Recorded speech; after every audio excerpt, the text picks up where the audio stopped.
3, 2, 1. Let's play, gentlemen. खुशामदीद, मैं हूं cricket वाला और ये है क्रिकेट वाला रिव्यूज़। तो Pakistan versus England second test हमने देखा, काफ़ी डिसअपॉइंटिंग टेस्ट था ओवरऑल। जस्ट क्रिकेट के लिए बारिश होती रही, बैड लाइट होती रही, वेट आउटफील्ड, क्रिकेट बहुत छोटी सी हुई, रिजल्ट भी नहीं आया, मैच ड्रॉ हो गया। Virtually after that result it makes it impossible for England to lose this series. Pakistan has a chance to maintain their record, जहाँ पिछले 10 साल से इंग्लैंड से हारे नहीं है। अगर आप आखिरी टेस्ट मैच जीत जाते हैं तो आप सीरीज ड्रॉ कर लेंगे। थोड़ा सा मैं इवन दो हम सबको क्रिकेट देखनी होती है, I would have like personally to कि अगर मैच का कोई रिजल्ट आता, भले वो पाकिस्तान के फेवर में आता है, इंग्लैंड के फेवर में आता है, एटलीस्ट क्रिकेट तो देखने को मिलती। लेकिन with that being said, I think Pakistan को थोड़ा सा एडवांटेज मिला यहाँ पे। Even though pitch of the pitch ball जो है काफ़ी कुछ कर रही थी और पाकिस्तान के बॉलर्स ने इंग्लैंड के कुछ आउट भी कर दिए थे जो थोड़ी सी बैटिंग उन्होंने करी आकर।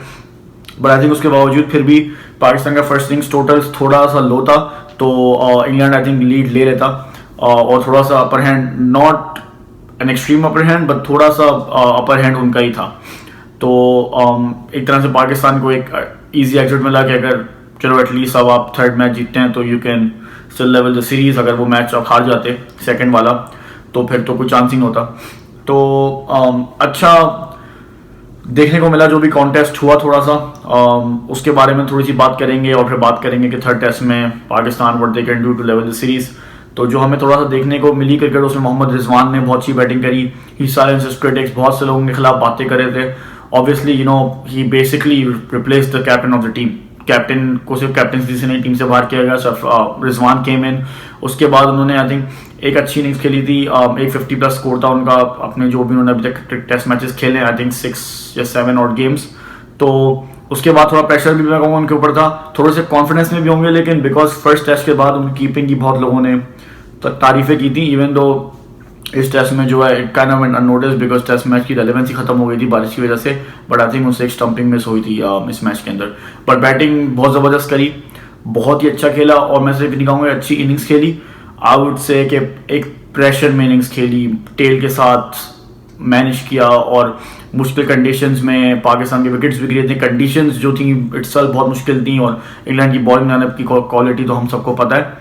तो मेरी थोड़ी सी रिजर्वेशन ये थी रिजवान के ऊपर कि आई फेल्ट कि he only plays well when Pakistan already in the driving seat, या फिर अगर आप ऑलरेडी मैच हार चुके होते हैं। तो या तो ऑलरेडी आप मैच जीत रहे होते हैं तो रिजवान आके उसमें कंट्रीब्यूशन देते हैं, जो अगर वो ना भी देते तो उस वक्त को इतना फायदेमंद नहीं होती। और या तो अगर आप हारे मैच में आकर रिजवान नीचे से रन कर देते हैं। ये मेरी बेसिकली एक असेसमेंट थी उनकी, सिर्फ टेस्ट की नहीं, ओवरऑल जितनी भी क्रिकेट मैंने उनकी देखी है। तो ही प्रूव मी रॉन्ग। उन्होंने बहुत ही मुश्किल सिचुएशन में पाकिस्तान को निकाला, एक पास स्कोर तक लेके आए कि at least Pakistan wouldn't basically be bowled out of the test match just because of the first innings. तो ये अच्छा था, एक प्लस पॉइंट। अगर एक नेगेटिव पॉइंट की बात करें, रस अजहर अली बैटिंग फॉर्म बिल्कुल ऑफ जा रही है। स्टैट्स आप सब में देखी होंगी कि पिछली सीरीज में ऑब्वियसली रन किए हैं उन्होंने, लेकिन ओवरसीज स्टैट्स सबके सामने बिल्कुल परफॉर्मेंस नहीं करी, बहुत ज़्यादा प्रेशर में। And a captain who's taking pressure because of his batting is not good, because फिर वो अपनी बैटिंग पे सारा फोकस रहता है उनका, दे फॉरगेट कि उनको कैप्टनसी भी करनी है और फिर कैप्टनसी का भी वो लेवल नहीं आता। तो Azhar Ali has to perform, उन पर ड्यू है परफॉर्मेंस, उनको पता है he will be under extreme pressure. Obviously अगर पाकिस्तान गेम जीतता है और वो परफॉर्म नहीं भी करते थर्ड वाला, थोड़ा उनके लिए बेहतर होगा कि एटलीस्ट आपने सीरीज ड्रॉ तो कर ली। But if Pakistan loses and Azhar Ali doesn't perform, this is Pakistan cricket, we don't know what's going to happen. Obviously he has Misbah's support, Misbah is not that volatile a character, but on top of that more concerning is कि आपका जो S एक player था जो आपको like run बना के देता था और आपको गेम जितवाता था, वो अब इस पोजीशन पे आ गया है कि literally he is there for a long time. Like it's not even that he is getting out like पहली दूसरी बॉल पे when he's new on the crease, like वो 60-65 balls खेल रहे हैं, he looks comfortable, he starts doing comfortable and then out of nowhere he gets out।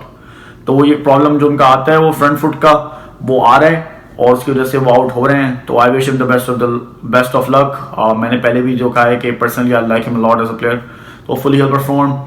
फिर बाबर आजम का expected था कि वो कुछ बिग रन्स करेंगे, तो आई थिंक अच्छा हुआ पाकिस्तान के लिए कि एटलीस्ट उन्होंने इस रेन इफेक्टेड गेम में जो बाद में रेन से वॉश आउट ही हो गया, he didn't give his best of the series. I still feel कि obviously Babar has underperformed by Babar standards. उन्होंने वैसे उनकी decent रही है performance, but ऐसे कोई big match winning knock उनको देखने को नहीं मिली। तो hopefully he's saving his best for last और वो थर्ड टेस्ट में अच्छी इनिंग खेलते हैं। वैसे सेकंड टेस्ट में उनको बॉल ही बड़ी खतरनाक कराई थी एंडरसन ने, जिसपे वो आउट हो गया। That was a very difficult ball to play, तो उधर अच्छी बॉल भी उनको पड़ी। बाकी उसके बाद पाकिस्तान की जहाँ तक बात है, देखिए बॉलिंग की हम बात कर सकते हैं, लेकिन पाकिस्तान की बॉलिंग मोस्ट लाइकली क्योंकि ग्राउंड वही होगा और जिसमें सेकंड मैच हुआ था, और होपफुली अगर कंडीशन थोड़ी सी भी हेल्पफुल नहीं तो पाकिस्तान की बॉलिंग का कोई इतना बड़ा इशू नहीं है। I know we fail to defend 280 something runs in the first match, but उसमें थोड़ी कैप्टनसी भी आ जाती है बीच में, और फिर उसके बाद कंडीशन भी इतनी helpful, the ball wasn't doing much. तो जब बॉल इतना करनी होती then you need to obviously be strong tactically, और फिर वैसे आप आउट करते हैं बैट्समैन को।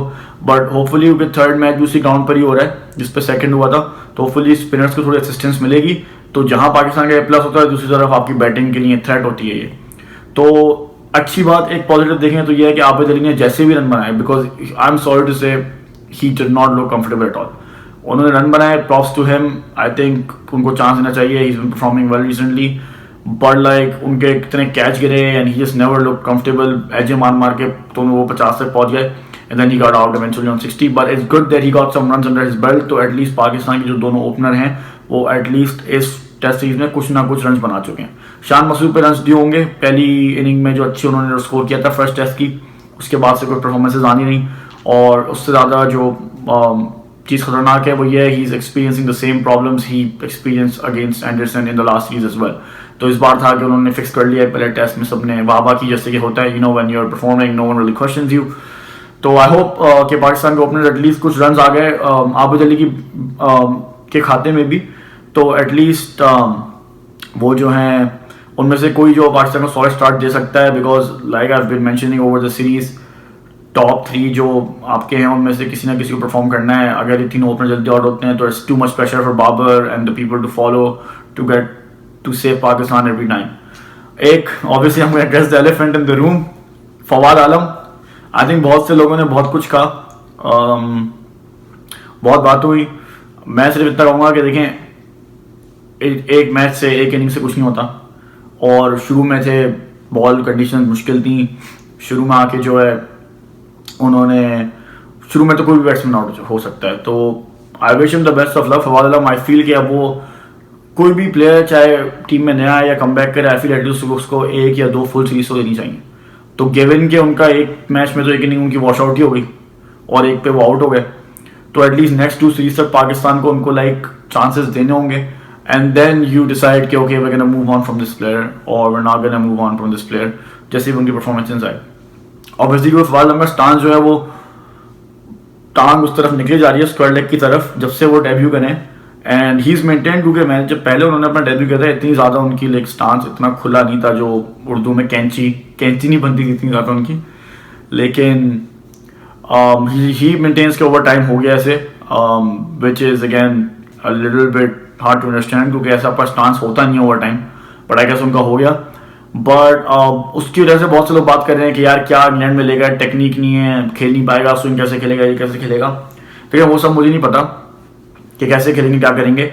इतना मुझे पता है कि जब आप आउट होते हैं तो सब आपकी टेक्निक पे क्वेश्चन करना शुरू कर देते हैं, लाइक बड़े बड़े प्लेयर्स की टेक्निक्स पे क्वेश्चन शुरू जाते हैं, तो obviously there is no like you know this cricket 101, even though ऐसा एक कॉन्सेप्ट है, but there is no cricket 101, everyone does what works best for them. Fawad Alam जो भी कर रहे हैं, he is been scoring consistently for the past 10 years in Pakistan domestic cricket, ठीक है, और वो इंटरनेशनल का भी मजा चख चुके हैं, इंटरनेशनल स्टेज से भी, out of the like 3-4 test matches he played, एक में वो बड़े रन भी कर चुके हैं as the decent average in test cricket as well. तो बात यह है कि एक जो चीज़ है जो मुझे थोड़ी सी उम्मीद थी कि maybe Fawad Alam can perform in this condition, क्योंकि ऑब्वियसली इस तरह का स्टांस देखते हैं, then he got out basically. कुछ लोग तो ये भी कह रहे थे जिनसे मेरी बात हुई थी, he is like Fawad Alam LBW, उन्होंने खुद लाके टांग मार दी, बजाय के बॉल आके उनकी टांग पे लगती है उन्होंने टांग लाके मार दी अपनी बॉल के ऊपर। बट द गुड थिंग है कि पाकिस्तान का जो लास्ट डोमेस्टिक सीजन हुआ है जिस पर बहुत ज़्यादा एक कंप्लेंट्स भी आई थी बैट्समैन की तरफ से कि आपने नहीं कौन सी बॉल लगा दी और पिच ऐसी बननी है कि उसमें बॉल इतनी स्विंग हो रही है, इतनी सीम हो रही है कि लिटरली लोग 60-70 पे सेट खेल होते हैं, आउट ऑफ नोवेयर एक अनप्लेबल बॉल आएगी and they basically just racing against time to get those runs, because उनको पता है एक बॉल आनी है मुझे आउट हो जाना है, क्योंकि कंडीशन इतनी ज़्यादा बॉलर फ्रेंडली हो गई थी। और ये वही सीजन है जिसमें मोहम्मद अब्बास ने शायद सीजन में 60-70 विकेट ली थी, and in that season Fawad Alam still fared in the better players जिन्होंने परफॉर्म किया था और रन बनाए थे। तो इससे मुझे यह है कि you know he does have it, क्योंकि पाकिस्तान के डोमेस्टिक में बना रहे हैं, so he does have it to make those runs in England, that's what I feel.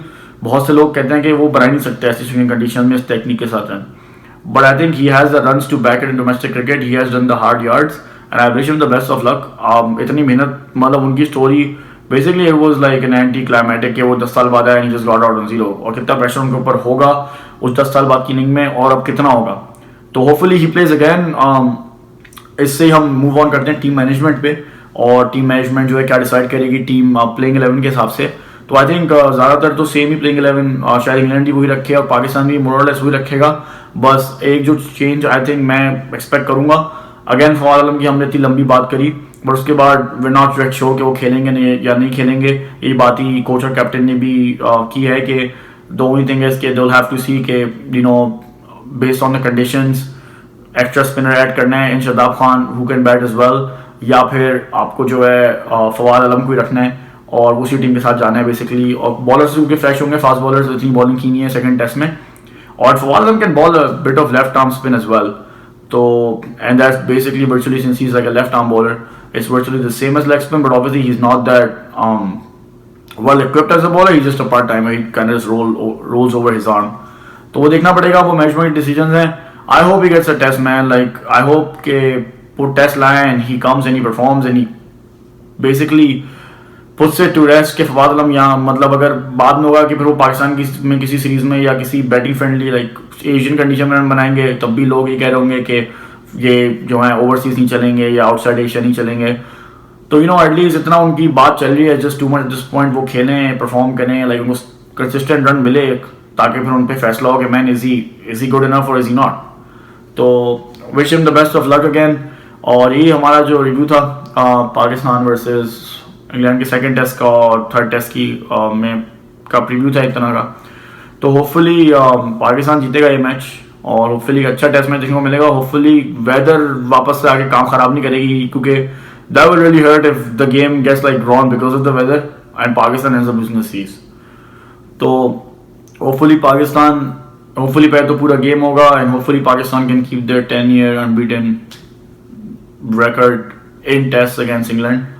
तो that would be a good stat, you know, 10 साल पाकिस्तान इसको आगे भी कंटिन्यू कर सकता है 10 साल के बाद। तो होपफुली अच्छा गेम होगा।